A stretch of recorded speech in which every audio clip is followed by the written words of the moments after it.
আল্লাহ তুমি আমাকে কাদের হাতে ন্যস্ত করলা, আল্লাহ তুমি আমাকে কাদের হাতে ন্যস্ত করলা। ইলা আদুইন বাঈদিন ইয়াতাহাজ্জামুনি, আমাকে ঘর থেকে এত দূরে এনে, সেই মক্কা থেকে কত দূরে, আমাকে ঘর থেকে এত দূরে নিয়ে এসে আল্লাহ তুমি তোমার শত্রুদের হাতে আমাকে ন্যস্ত করলা। ইয়াতাহাজ্জামুনি, যারা চতুর্দিক থেকে আমাকে পাথর মারতেছে। কি আবেগ দোয়ার মধ্যে, কি ভাষা, কি লফজ। ইলা আদুইন বাঈদিন ইয়াতাহাজ্জামুনি, তুমি আমাকে আল্লাহ ঘর থেকে বের করে এত দূরে নিয়ে আসলা, শত্রুদের হাতে সমর্থ করলা, তারা আমাকে চতুর্দিক থেকে পাথর মারতেছে।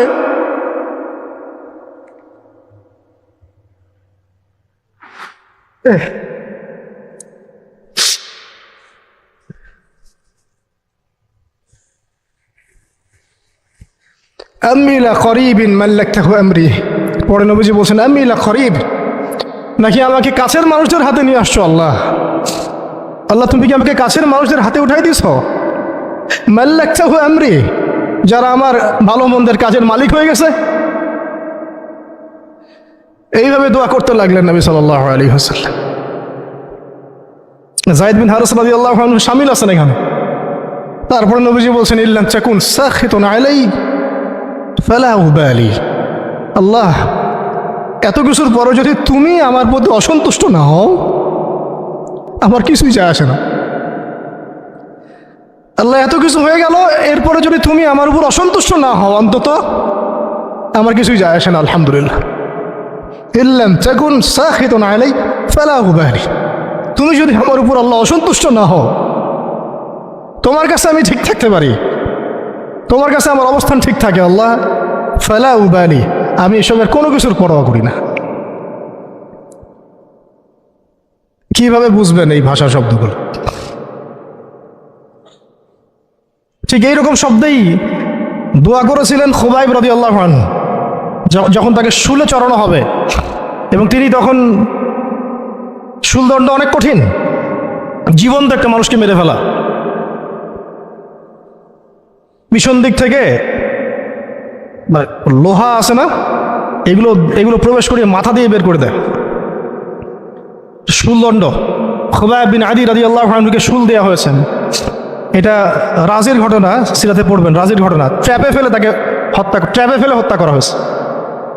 যখন তাকে শুলে দেওয়া হচ্ছে, তখন তাকে বলা হয়েছে যে তোমার জায়গায় যদি মুহাম্মদকে হত্যা করা হয়, তুমি কি খুশি হবা? তোমাকে ছেড়ে দিয়ে যদি মুহাম্মদকে হত্যা করা হয়?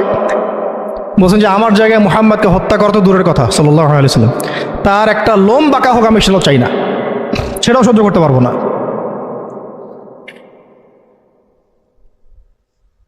এরপর তিনি বলছিলেন, এই যে আমি বললাম ইল্লাম তাকুন সাখিতুন আলাইয়া ফালা উবালি, এরকম দোয়া খুবাইব রাদিয়াল্লাহু আনহু করেছেন। তিনি বলছিলেন তখন, লাস্তু উবালি হিনা উকতালু মুসলিমান, লাস্তু উবালি হিনা উকতালু মুসলিমান, যখন আমাকে মুসলমান হিসেবে শহীদ করে দেওয়া হচ্ছে আমি কোনো পরোয়াই করি না।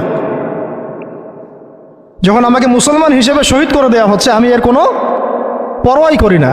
লাস্তু উবালি হিনা উকতালু মুসলিমান আলা আই শাক্কিন কানা ফিল্লাহি মাসরাই, আমাকে হত্যা করার সময় যেদিকেই তোমরা পাশ ফিরাও না কেন, ওই পাশ আল্লাহর জন্যে।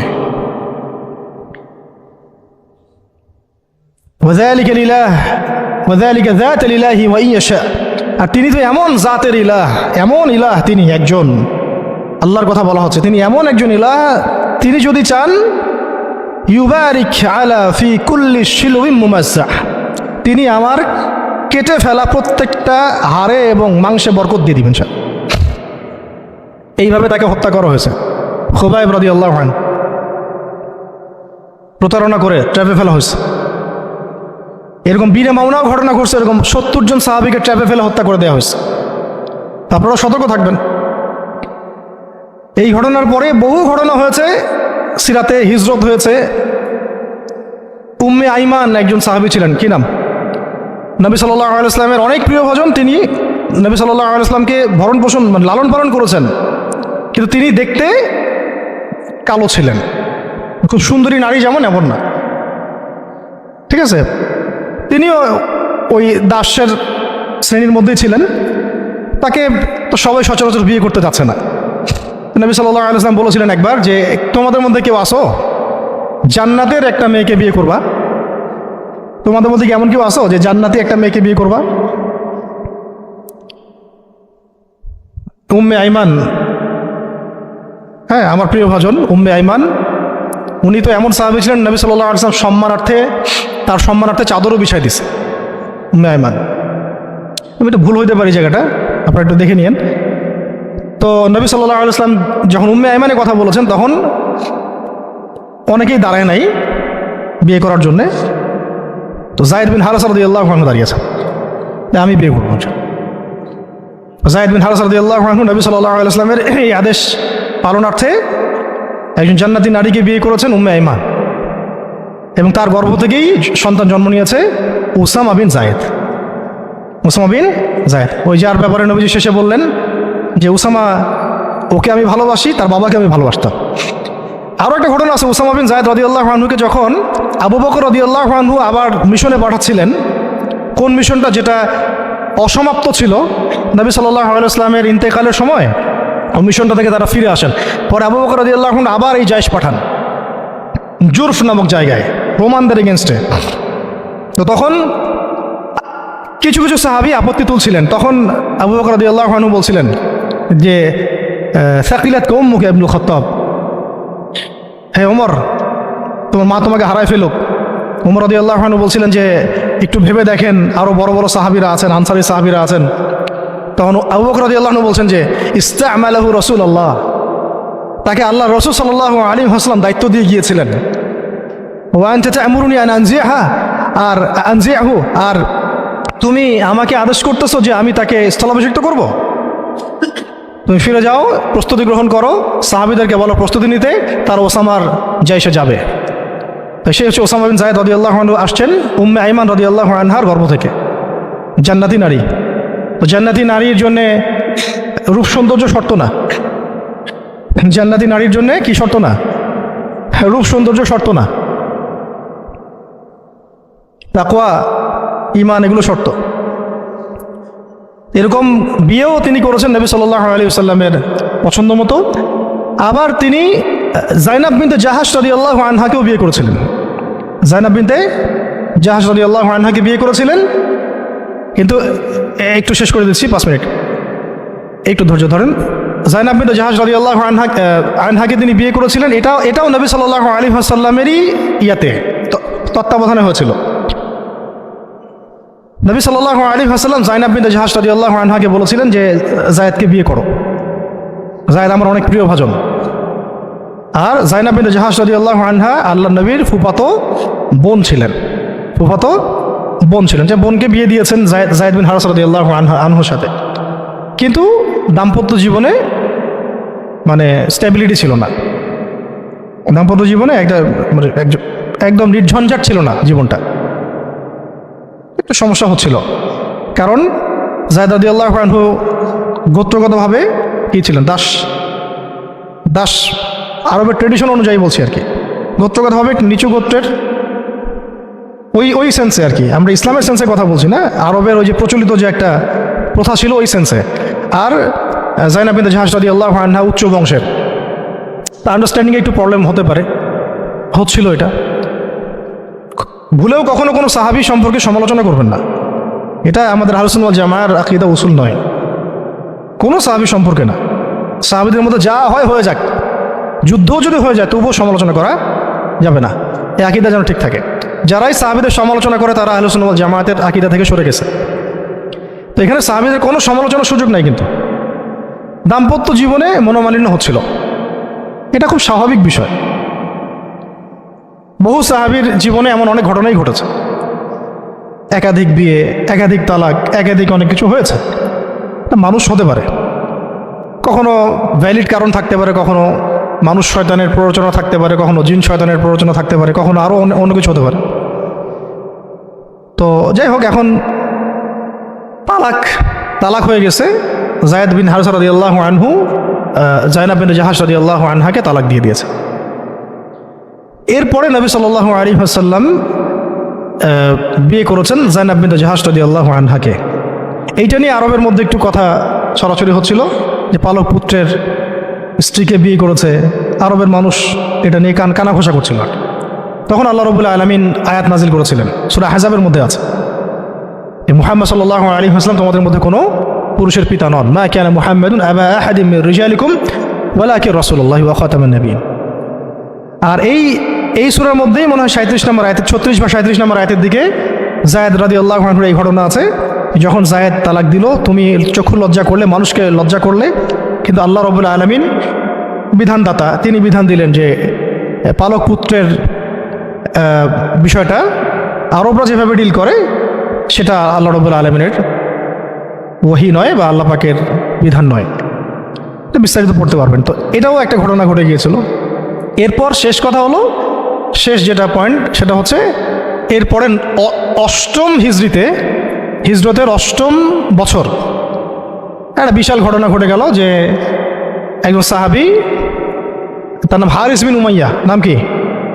হারিস বিন উমাইয়া, তাকে নবী সাল্লাল্লাহু আলাইহি ওয়াসাল্লাম চিঠি দিয়েছেন, একটা চিঠি দিয়ে, শেষ অংশ, চিঠি দিয়ে তিনি পাঠিয়েছেন, যাও গাসসান নামক জায়গায় যাও। কোথায়? গাসসান। এটা জর্ডান আছে না, জর্ডান, এই জর্ডানের একটা জায়গা হলো গাসসান। এই গাসসান নামক জায়গায় যাও, সেখানে একজন গভর্নর আছে, তার নাম সুরাহাবিল, কি নাম? তাকে পত্রটা দিবা, দিয়ে ইসলাম কবুল করতে বলবা। তো হারিস বিন উমাইয়া রাদিয়াল্লাহু আনহু গিয়েছেন। এবার এরা এত বেশি উদ্ধত ছিল, সাহাবীকে ধরে হত্যা করে দিয়েছে, নাউজুবিল্লাহ। তিনি কিন্তু রাষ্ট্রদূতকে হত্যা করা জঘন্য অপরাধ, এমনিতেই অপরাধ, তার মধ্যে রাসূলের রাষ্ট্রদূত সাহাবী, তিনি, তাকে এভাবে হত্যা করে দেওয়া হলো। কয়জন সাহাবীকে হত্যা করলো? কয়জন? এর আগে আমি একটা ঘটনা বলছিলাম না, বনু কাইনুকার ঘটনা।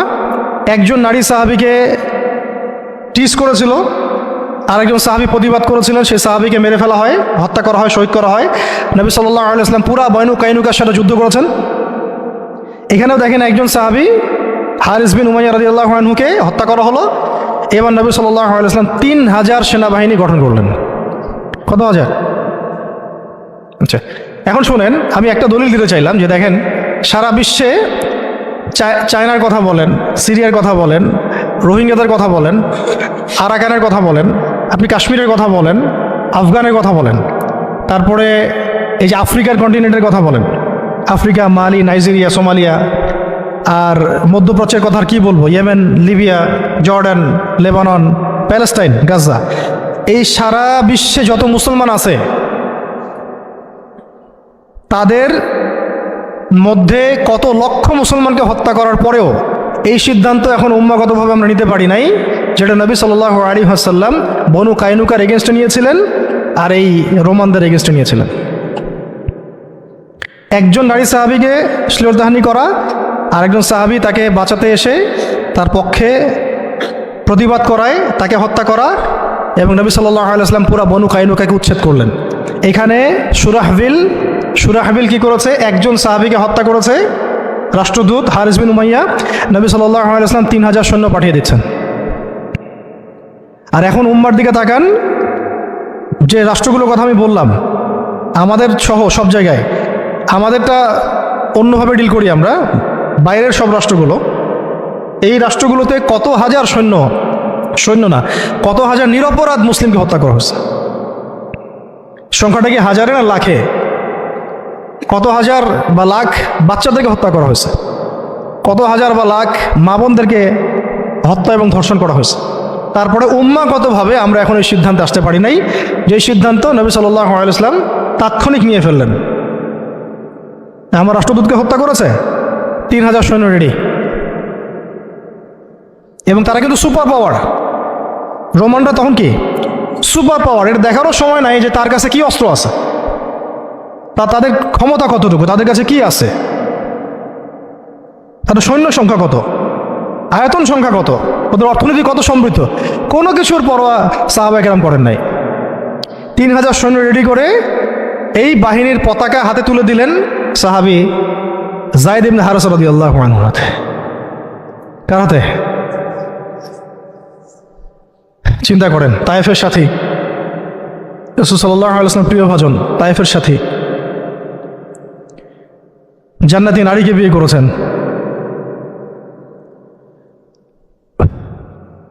এবং বলে দিলেন যদি জায়েদ শহীদ হয়,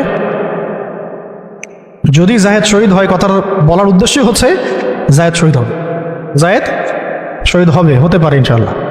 তাহলে পতাকা উঠায় নেবে আব্দুল্লাহ বিন রওয়াহা রাদিয়াল্লাহু আনহু। যদি আব্দুল্লাহ বিন রওয়াহা শহীদ হয়, পতাকা উঠাই নেবে জাফর ইবনে আবি তালেব। যদি জাফর শহীদ হয় বা আব্দুল্লাহ বিন রওয়াহা শহীদ হয়, তাহলে পতাকা তোমাদের মধ্য থেকে কাউকে তোমরা আমির বানায় নিও। হ্যাঁ, পরে ছিল সেখানে খালিদ বিন ওয়ালিদ রাদিয়াল্লাহু আনহু। তো তিনি তখন নতুন নতুন ইসলাম কবুল করেছেন, তাই সবার আগে তাকে আমির করা হয় নাই। খালিদ বিন ওয়ালিদ রাদিয়াল্লাহু আনহু প্রায় 100টার মতো যুদ্ধ করেছেন ইসলামের পক্ষে, কোনো যুদ্ধে তিনি হারেন নাই, কোনো যুদ্ধে পরাজয় বরণ করেন নাই। উহুদের যুদ্ধে বিপর্যয়ে তো তার হাত দিয়ে হয়েছে, তাই না? তো তিনি যুদ্ধ কৌশলে অনেক পারদর্শী খালিদ বিন ওয়ালিদ রাদিয়াল্লাহু আনহু। এখানে আমরা ফোকাস করতেছি একজন সাহাবীর দিকে, বাকি অন্য অন্য ঘটনা ইনশাল্লাহ অন্যদিন হবে, আজকে শেষ করে দিচ্ছি। যায়েদ বিন হারেসা রাদিয়াল্লাহু আনহু হাতে পতাকা দেওয়া হলো। হ্যাঁ, তো তিনি গেলেন ওখানে, যখন যাওয়ার পরে দেখলেন যে সুবহানাল্লাহ, কোথায় আমরা 3000, আর এদের মধ্যে তো রোমান সৈন্যই 1 লাখ। রোমান সৈন্য হচ্ছে 1 লাখ সৈন্য, এটা কোনো যুদ্ধ হয় নাকি? 1 লাখ সৈন্য একদিকে, একদিকে 3000 সৈন্য দাঁড়ায় আছে, এটা কোনো যুদ্ধ হয় কখনো? এই যুদ্ধ, এইরকম সৈন্য সংখ্যা থাকলে, এরকম কুওয়াতের ব্যাপার থাকলে, কোনো স্কলারশিপ অফ ইসলামও এখন বলবে না যে ওদের সাথে যুদ্ধ করা যায়। কোনো আলেমও মনে হয় ভুলেও ফতোয়া দিবে না যে তাদের সাথে যুদ্ধ করা যায় হতে পারে। তোমরা কি পাগল হয়েছো? তাদের সাথে যুদ্ধ করতে যাও, ওদের 1 লাখ, তোমাদের 3000। মনে তো হয় কেউই হয়তো এই ফতোয়াটা দিবে না, যেটা এটা হতেও পারে। ইসরায়েলের এত পাওয়ার, তোমরা কিসের জন্য হামাসের পক্ষে কথা বলো? আমেরিকা এত বড় সুপার পাওয়ার, তালেবানরা পারবে ওদের সাথে? এরকমই তো কথা চলতেছে সবে, না? বাংলাদেশের মুসলমান, পাকিস্তানের মুসলমান, আফগানের মুসলমানদের কি আছে? ভারতের এত বড় বড় পারমাণবিক অস্ত্র আছে। ভাবটা তো এইরকমই না? এবং এগুলোকে হিসাব কিতাব করে অনেকেই, অনেক কাফেররা বলে বলুক, মানে ফাসেকরা বলে বলুক, মোরতাদরা বা রামবাম প্রগতিশীল, এরা তো যা ইচ্ছা তাই বলেই, ওদের কথা আমরা কখনো দেখিও না। কিন্তু ইসলামপন্থী বহু মানুষও বলে যে তোমরা তো সুইসাইড করতে চাচ্ছ, তুমি সুইসাইড অ্যাটেম্প্ট হবে এটা। ওরা এত শক্তিশালী, আমাদের কিছুই নাই, অর্থনীতি দুর্বল, জনবল দুর্বল, আমাদের সংখ্যা দুর্বল, অস্ত্রশস্ত্র দুর্বল। মুসলমানরা কখন এগুলোর বলে কখনো জয়লাভ করে নাই। মুসলমানরা জয়লাভ করেছে সবসময় ইমানের বলেই, এটা ছিল মূল হাতিয়ার। তারপরে যুগের প্রয়োজনে আধুনিকতার প্রয়োজন আছে, সেটা ইমান বিবর্জিত না, ইমানটা সবার আগে। ইমানই তো পরাজয়, অস্ত্র দিয়ে তো আর কিছু করতে পারবেন না। এখন যদি আমাদেরকে পারমাণবিক বড় বড় অস্ত্র দিয়ে দেওয়া হয়, তবুও তো মনে হয় যুদ্ধের পথে কেউ হাঁটতে চাবে না,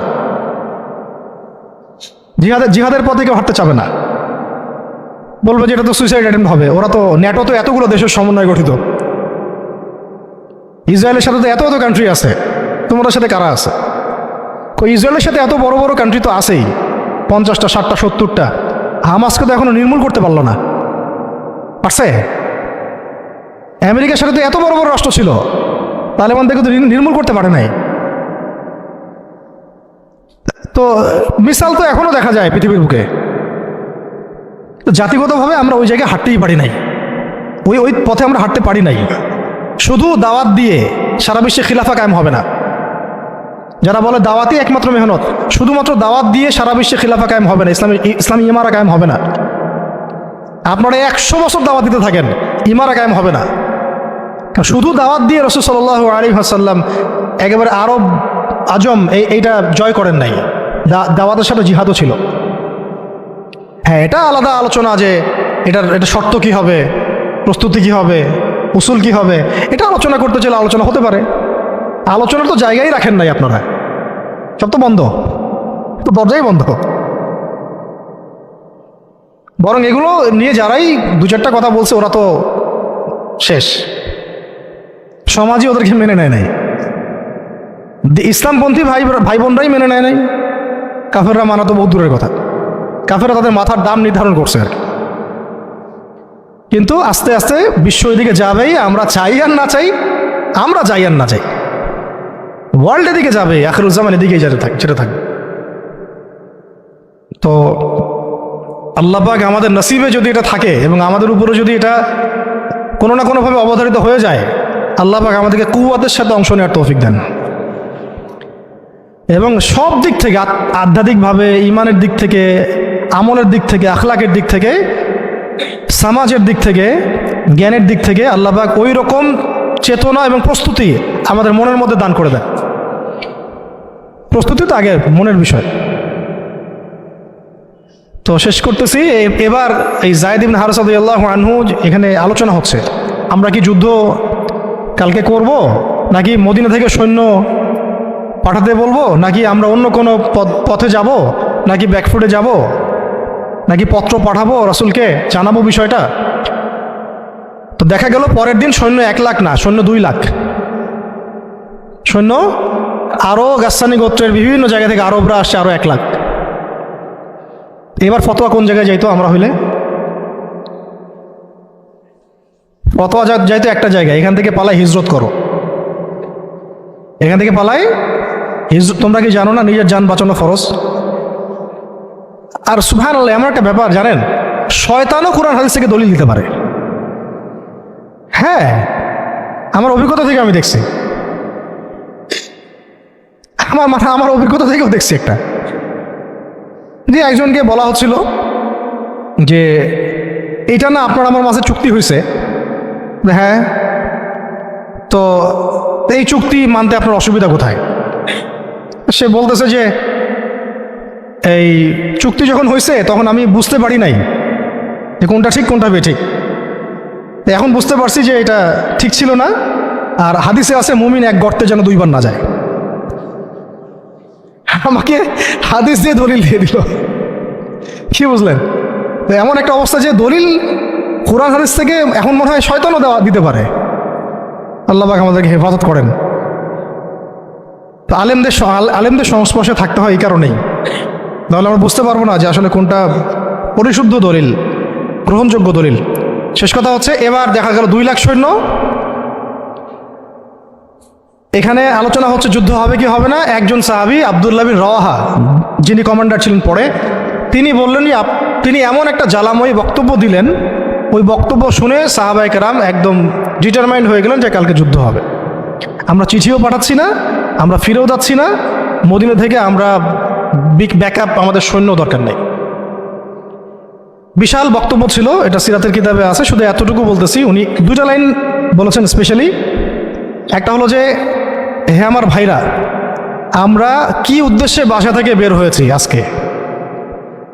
আমরা কি অর্জনে বের হই নাই? সাহাবীরা বলছেন হ্যাঁ।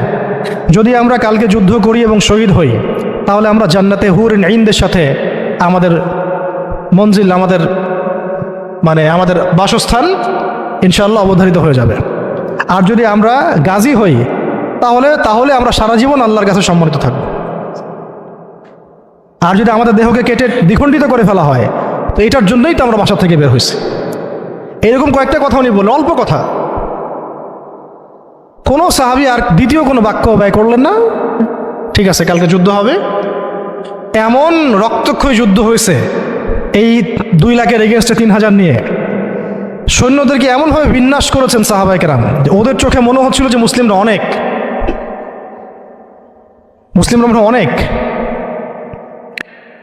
খালিদ বিন ওয়ালিদ রাদিয়াল্লাহু আনহু বলছেন যে ওই দিন শুধু আমার হাতেই 9টা তরোয়াল ভেঙে গেছে। মানে কাফেরদেরকে মারতে মারতে মারতে মারতে এমন একটা অবস্থা হয়েছে আমার 9টা তরোয়াল ভেঙেই গেছে। তাহলে কতজন কাফেরকে তিনি জাহান্নামে পাঠাইছেন সেটা আপনারা চিন্তা করেন। শেষে ছোট নাকি একটা ইয়েমেনের চাকু ছিল, ওই ছোট একটা চাকু দিয়ে আমি যুদ্ধ করছি। এটা বলছেন কে? খালিদ বিন ওয়ালিদ রাদিয়াল্লাহু আনহু। প্রথমে পতাকা যায়েদ বিন হারেসা রাদিয়াল্লাহু আনহু হাতে ছিল। ওনার ঘোড়া উনি ছুটিয়েছেন, শত্রু বাহিনীর যে এই সারিগুলো, কাতারগুলো, এটাকে ভেদ করে সামনে চলে গেছেন। তার যতগুলো আঘাত সবগুলো দেহের সামনের দিকে বেশি, পিছনের দিকে নাই। মানে পিছন থেকে আক্রমণ করতে তাকে পারতেছে না। আর যে মানুষ তায়েফের বুকে পাথর নিয়ে এখানে আসছেন, যে মানুষের জীবনে এত চড়াই উতরাই চলে গেছে, এবং যে মানুষ তার প্রিয়তমাকেও ছাড়তে হলো, সেই মানুষের জন্য শাহাদাতের চেয়ে সৌভাগ্যের আর কি হতে পারে, আর কাঙ্ক্ষিত আর কি হতে পারে? দুনিয়া তো তার দেখা শেষ, দুনিয়া তো তার দেখা শেষ। তিনি তো এখন চাচ্ছেন জান্নাতে যেতে, এই মাঠ থেকে যেন তিনি ফিরতেই চাচ্ছেন না। আর যেহেতু নবী সাল্লাল্লাহু আলাইহি ওয়াসাল্লাম বলেছেন যদি যায়েদ শহীদ হয় তাহলে তুমি পতাকা নিও, তো তিনি তো জানেন তিনি আর ফিরবেন না। আর কোনো সাহাবী ফেরার জন্য কখনো ময়দানে যান নাই, তো তিনি সেখানে শহীদ হয়ে যান। তার গায়ে প্রায় 50টা আঘাতের চিহ্ন ছিল। দূর থেকে একটা বর্ষাও কিন্তু খুব কঠিন বিষয়, একটা লোহার বর্ষা গায়ের ভিতর ঢুকে যাওয়া এত চারটাখানি কথা না, এর চেয়ে তো বুলেট লাগাও সহজ মনে হয়। একটা বর্ষা ঢুকে যাওয়া আর সেই অবস্থায় জান চলে যাওয়া, এইভাবে তার শাহাদাত হলো। যায়েদ ইবনে হারিসা রাদিয়াল্লাহু আনহুর নাম ইতিহাসে অমর হয়ে থাকলো। এরপর পতাকা হাতে নেন আব্দুল্লাহ বিন রাওয়াহা রাদিয়াল্লাহু আনহু, তার ব্যাপারে ইনশাআল্লাহ আরেকদিন কথা হবে। তিনি তো নিজের মনে ঘোড়ার পা কেটে ফেলছেন, তিনি এবং জাফর ইবনে আবি তালিব রাদিয়াল্লাহু আনহু, তারা ঘোড়ার পা কেটে ফেলছেন যাতে ঘোড়ায় চড়ে পালিয়ে যাওয়ার কোনো সুযোগ চিন্তাও মাথায় না আসে। এবং তিনি একটা কবিতা আবৃত্তি করেছিলেন। আব্দুল্লাহ বিন রাওয়াহা রাদিয়াল্লাহু আনহু অনেক বড় মাপের কবি ছিলেন, এত সুন্দর লিখতে পারতেন, কবিতা আবৃত্তি করতে পারতেন, বলতে পারতেন, এটা অনন্য ছিল তার কাছে। খন্দকের দিন তিনি কবিতা আবৃত্তি করছিলেন, আল্লাহুম্মা লাউলা আনতা মাহতাদাইনা ওয়ালা তাসাদ্দাকনা ওয়ালা সাল্লাইনা, এরকম করে কবিতা আবৃত্তি করছিলেন। নাহনুল্লাযী বায়আ মুহাম্মাদা আলাল জিহাদি মা বাকিনা মিন্না আলাল জিহাদি মা বাকিনা আবাদা। আরবি কবিতাগুলো সুবহানাল্লাহ এত সুন্দর। তো তিনি কবিতা আবৃত্তি করতে করতে যুদ্ধ করতে করতে শহীদ হয়েছেন আব্দুল্লাহ বিন রাওয়াহা রাদিয়াল্লাহু আনহু। এরপরে জাফর রাদিয়াল্লাহু আনহু পতাকা নেন এবং যে হাতে পতাকা নিয়েছেন সে হাতটা কেটে পড়ে গেছে, একজন আঘাত করছে রোমান সৈন্যদের মধ্যে। রোমান অনেক প্রশিক্ষিত ছিল, তার মধ্যে 2 লাখ নিয়ে আসছে, একজন সাহাবীর চারপাশে কতজন ঘিরে ফেলছে এটা তো ঠিক নাই। এইগুলো আমরা কি দেখি গণতান্ত্রিক মারামারি, এগুলো তো কিছু না, ওটা তো সম্মুখ সমরের ব্যাটল ফিল্ড ছিল, আর সম্মুখ সমরের ব্যাটল ফিল্ড। এখন কি মিসাইল মারা হয় দূর থেকে, এক জায়গা থেকে মিসাইল মারছে আরেক জায়গায় গিয়ে পড়তেছে, কাপুরুষের যুদ্ধ এগুলো তো কাপুরুষদের যুদ্ধ। এটা ছিল সম্মুখ সমর ব্যাটল, এটাই ছিল ব্যাটল। একজনকে মিনিমাম এখানে 50 জনের সাথে ডিল করতে হচ্ছে। আর চিন্তা করেন সাহাবীরা কি পারদর্শী ছিলেন যুদ্ধে, কি পরিমাণ সাহসী ছিলেন, কি পরিমাণে তারা দুরন্ত ছিলেন, হ্যাঁ, কি পরিমাণে তারা দুঃসাহসী ছিলেন। শুধু সাহসী বললে ভুল হবে, দুঃসাহসী ছিলেন।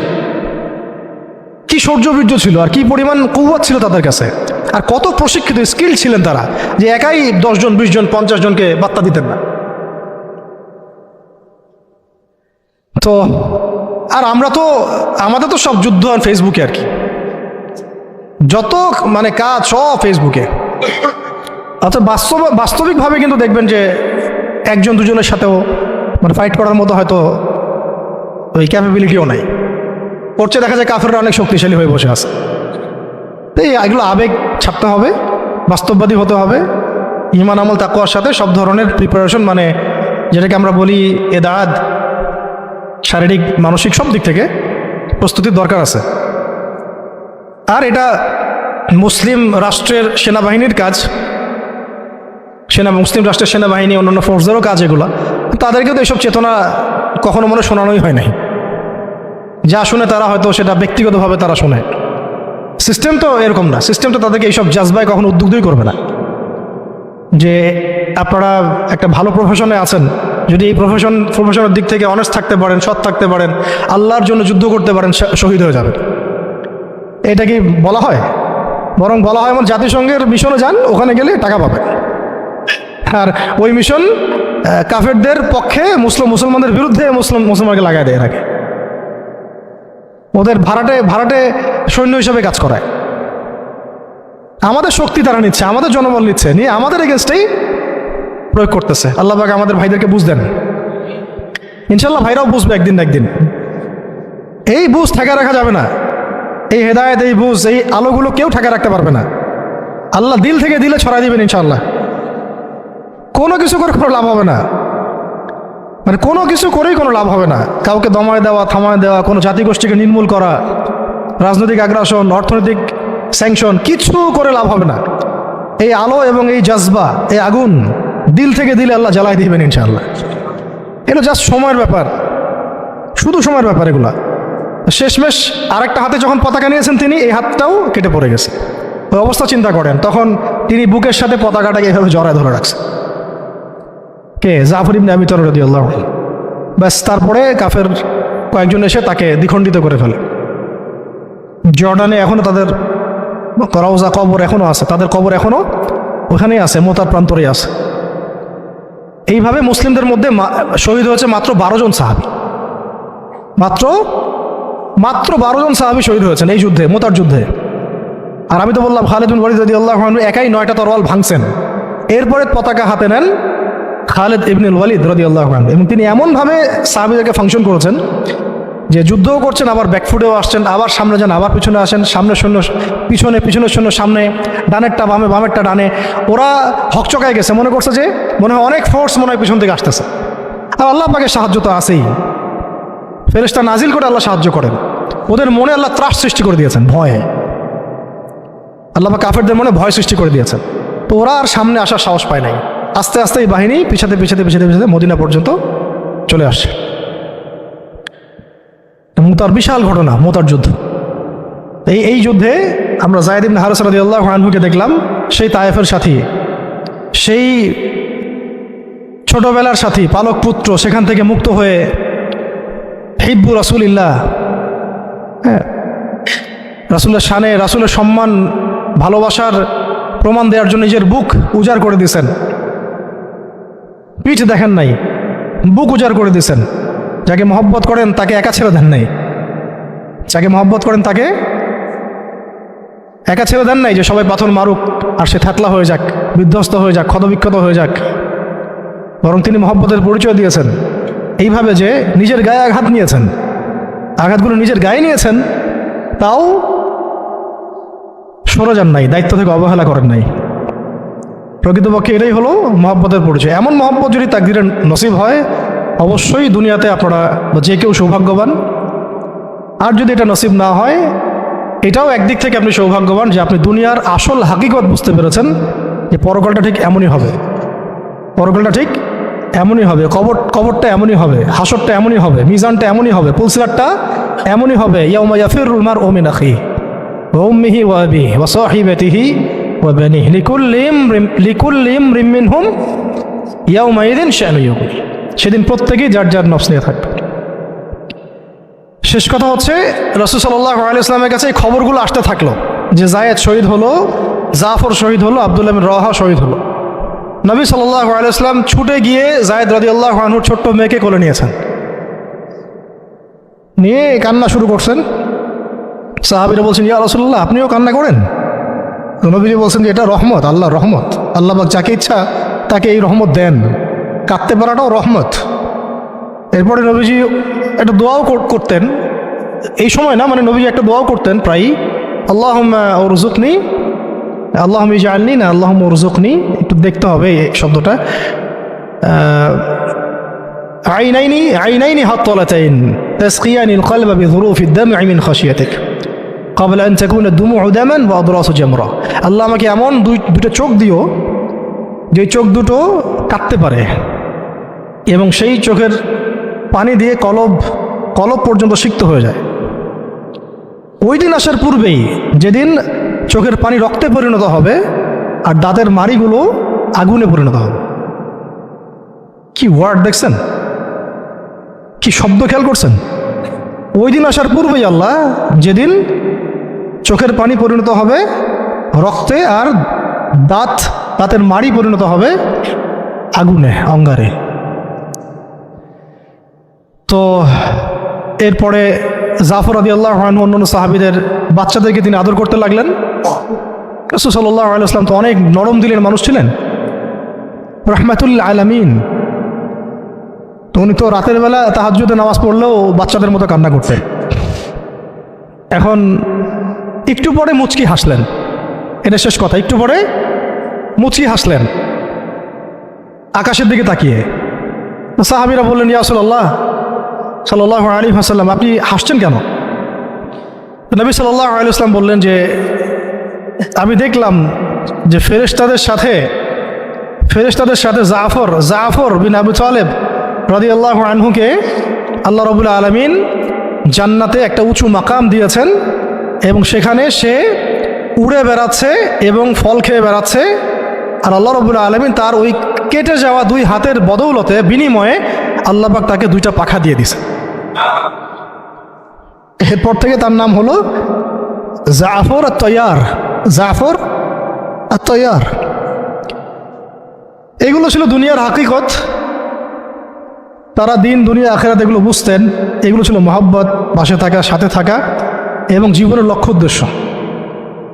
আমাদের জন্য এটাই ভালো হবে যে আমরা যারা এখনও আল্লাহ পাকের দিনের পথে আছি, আল্লাহ পাক আমাদেরকে হেদায়েত দিয়েছেন, সত্য মিথ্যা চেনার তৌফিক দিয়েছেন, আর কাল বিলম্ব না করে আল্লাহর দিনের দিকে ফিরে আসা, তওবা করা, ইস্তেগফার করা, নিজের জীবনকে গুছিয়ে নেওয়া, একদম যা প্রস্তুতি দরকার সব ধরনের প্রস্তুতি গ্রহণ করা, পড়াশোনা, আখলাক, ওলামায়ে কেরামের সোহবত, হ্যাঁ, অর্থনৈতিক প্রিপারেশন, পারিবারিক বলেন, ইত্যাদি ইত্যাদি, শারীরিক জামাবদ্ধ দাওয়াত, তাবলীগ, মেহনত এবং জিহাদের জজবাও রাখা, এবং সামনের দিনগুলোর ব্যাপারে সতর্কও থাকা, আশাবাদীও থাকা এবং দোয়া বেশি বেশি করতে থাকা।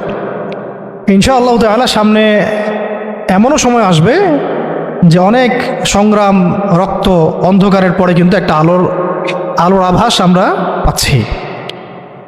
আমরা কিন্তু একটা আলোর আভাসও পাচ্ছি এবং এই আলো, এই জজবা, এই আগুন আস্তে আস্তে আল্লাহ পাক পুরো জাতির কলব থেকে কলবে ছড়াই দিবেন ইনশাআল্লাহ। আর আমাদের বহু ল্যাকিংস আছে, আমাদের প্রচুর ল্যাকিংস আছে। হ্যাঁ, পড়াশোনার গ্যাপস আছে, ইমানের, আখলাকের, আমলের সমস্ত দিক থেকে অনেক গ্যাপস আছে না? এই গ্যাপসগুলো আল্লাহ পূরণ করে দিতে পারেন মুহূর্তেই। এই গ্যাপসগুলো আল্লাহ পাক দোয়ায় পূরণ করে দিতে পারেন, ইস্তেগফারে পূরণ করে দিতে পারেন। আল্লাহ কবুল করলে আল্লাহ পাক সব কিছুর ব্যবস্থা করে দিতে পারেন। তা আমাদের সেই খালেস নিয়াত রাখতে হবে, সেই জাজবাও থাকতে হবে এবং দোয়ার সাথে চেষ্টাও থাকতে হবে। দোয়ার সাথে চেষ্টাও থাকতে হবে এবং অবশ্যই সবর করতে হবে। একদিনে কোনো কিছু হাসিল হবে না। সামনে যত বাধা বিপত্তি আসুক, বাঁচি মরি কি হয় না হয়, যত রকম বাধা বিপত্তি আসুক না কেন, লক্ষ্য থেকে সরে যাওয়া যাবে না।